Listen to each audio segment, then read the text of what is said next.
Bonjour à tous, j'espère que vous allez bien. Aujourd'hui, je suis ravie de vous retrouver dans cette nouvelle vidéo et je reviens pour vous parler de mes tatouages. C'est une vidéo qui m'a été tellement demandée, quelles étaient leurs significations, etc. Je vous avoue que je ne sais pas pourquoi j'ai attendu autant de temps pour la faire. Aujourd'hui, c'est chose faite puisque voilà, ça me dérange absolument pas de parler de mes tatouages, surtout depuis le dernier que j'ai fait au niveau de la cuisse. Je crois que j'ai reçu, mais je sais pas combien de messages.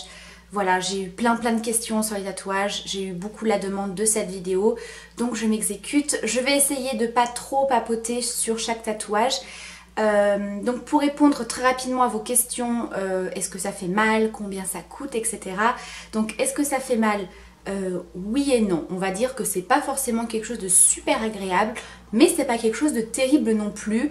Et ça dépend surtout de l'endroit où vous le faites. Forcément, il y a des endroits qui sont plus sensibles que d'autres, des endroits où la douleur va être un petit peu plus importante. Ça va dépendre aussi de la durée de votre tatouage. Si vous faites un petit tatouage qui va vous durer quelques minutes, ça va être très rapide, vous allez à peine sentir l'aiguille, si je puis dire.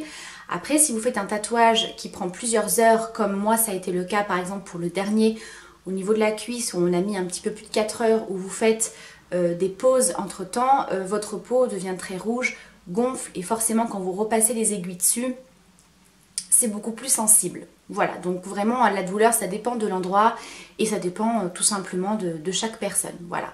Au niveau des prix, c'est pareil, je pourrais pas vraiment vous dire quel sera le prix. Bon alors déjà je crois que je me souviens pas de tous les prix de mes tatouages, mais ça dépend de chaque tatoueur. C'est-à-dire que, admettons que vous voulez vous faire un petit papillon comme ça au niveau du poignet.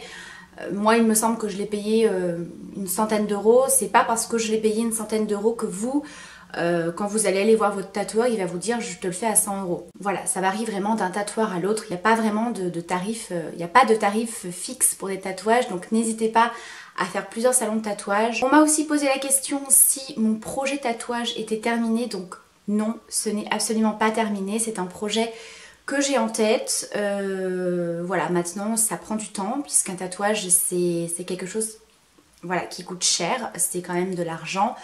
Il faut bien réfléchir et forcément dans la vie on a d'autres priorités, donc voilà.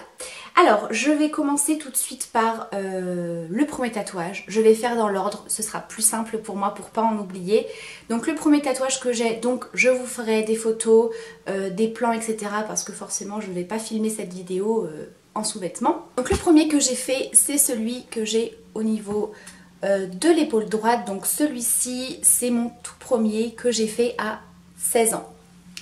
Oui, à 16 ans, je l'ai fait très jeune, donc il a maintenant 12 ans, donc il commence un petit peu à vieillir, on va dire.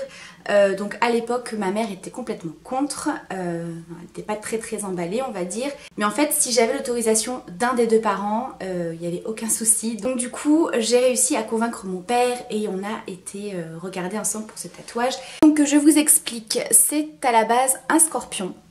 Et en fait, au niveau de la queue du scorpion, je n'ai pas voulu faire une queue de scorpion classique. C'est tout simplement une tête que j'avais repérée avec mon papa sur la pochette d'un album d'un groupe de hard rock qui s'appelle Motörhead. Voilà, mon père m'a fait découvrir ce groupe-là et j'avais absolument craqué sur ce motif-là. Et en fait, avec le tatoueur, on avait décidé de l'intégrer, pourquoi pas, dans un motif scorpion, etc.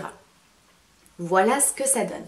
Alors, je vous avoue que c'est un motif qui ne me correspond plus vraiment aujourd'hui. Je vous avoue que j'ai eu une période où je l'ai un petit peu regretté parce que, voilà, bon là il est un petit peu passé, il faudrait que je retourne faire quelques petits contours, quelques petits floutages, etc., quelques ombrages pour le faire un petit peu ressortir, mais c'est vrai que passé un temps je me suis dit mais mon dieu, mais qu'est-ce que j'ai fait, ça me correspond plus du tout, mais au final je me dis je le regrette pas parce que c'est non seulement un tatouage que j'ai fait avec mon papa, donc ça reste un souvenir, et surtout ça marque aussi une période de ma vie, donc l'adolescence, où à cette époque là j'étais gothique. Oui, j'étais gothique à fond les ballons.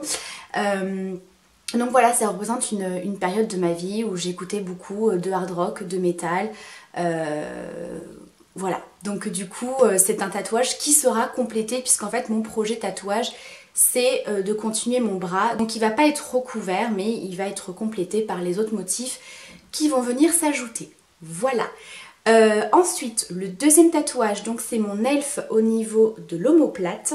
Donc là je ne suis pas sûre de pouvoir bien vous la montrer, ça va être assez difficile. Je vous ferai des plans, ce sera plus simple pour vous.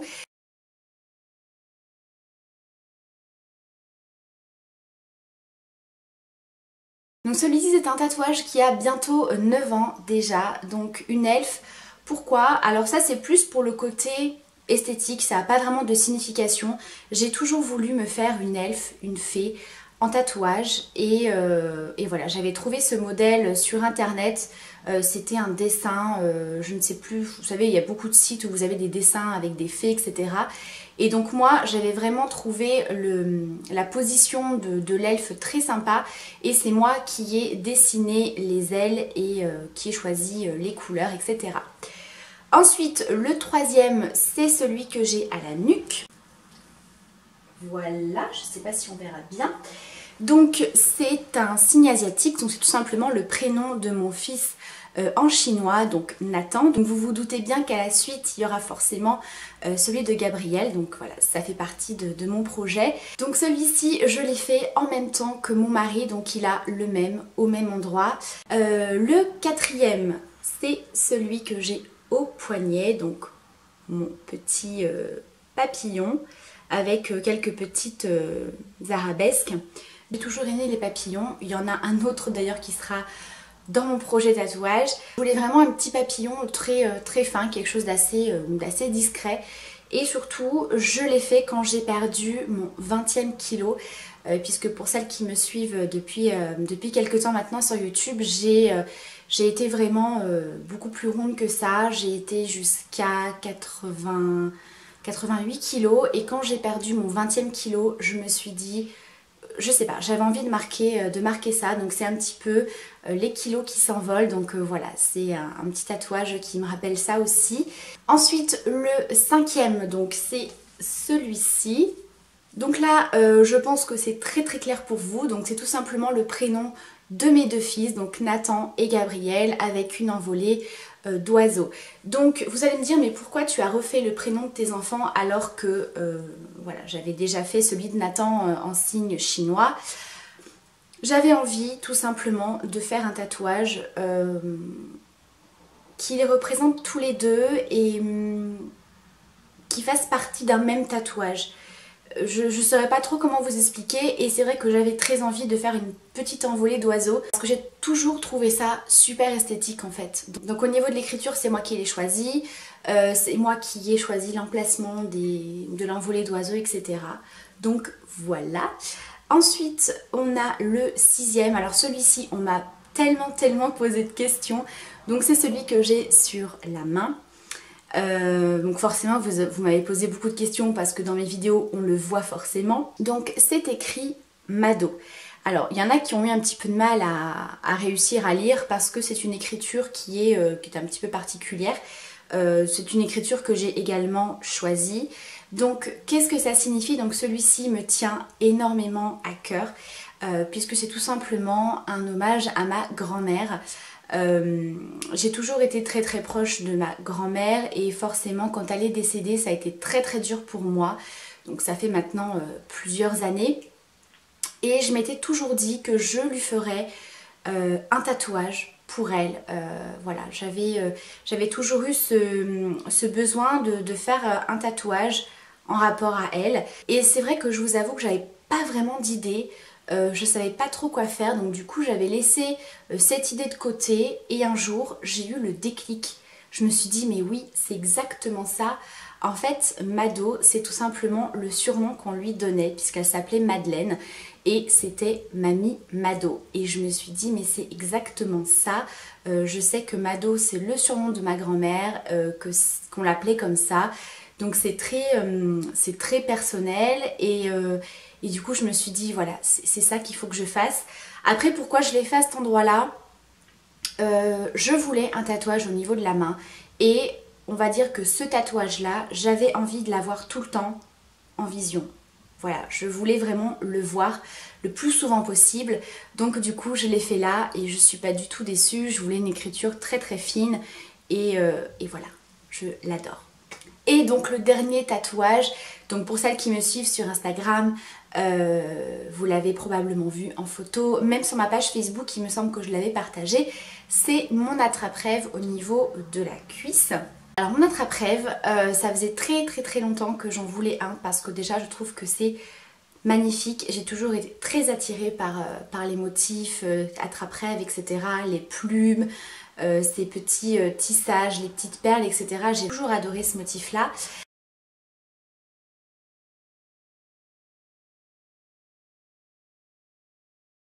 Donc pourquoi je l'ai fait sur la cuisse? Donc là c'est pareil en fait, j'avais très envie d'un tatouage sur la cuisse. C'est vrai que c'est un tatouage au départ que je pensais me faire au niveau du bras, au niveau de l'avant-bras ici. Et en fait, disons que pour tout ce qui est cercle, les faire au niveau de cette partie-là, c'est pas très conseillé. C'est mieux de le faire sur une partie du corps où vous avez une peau bien lisse, donc le dos, la cuisse, etc. Et c'est vrai que vu la taille qu'il fait et les détails, il valait mieux le faire au niveau de la cuisse, qui ait beaucoup plus de place et que ce soit beaucoup plus joli et mieux détaillé.